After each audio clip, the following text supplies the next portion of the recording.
Hello అందరికీ నమస్కారం. నేను చిన్నగా ఉండేటప్పుడు ఏంట్రా బాబు ఈ చదువులు ఎప్పుడైపోతాయి, అస్సలు నా వల్ల కావట్లేదు. ఒక్కో పిల్లోడినే 6 సబ్జెక్టులు గుర్తుపెట్టుకోవాలా, ఇన్నిన్ని సబ్జెక్టులు, ఇన్నిన్ని క్లాస్ వర్క్స్, ఎన్ని రాయాలి, ప్రతిరోజు రాతలే. టీచర్ ఎప్పుడు తిడుతుందో, ఎప్పుడు ఏమంటుందో అని భయంతో సావాలి.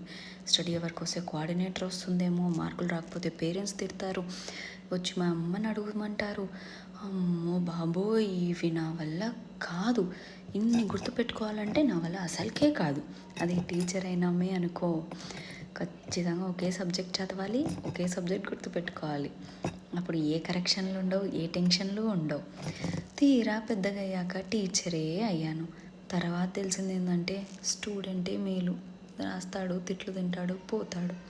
కానీ టీచరు పెద్ద అయినా కూడా తిట్లు తింటే అస్సలు బాగోదు.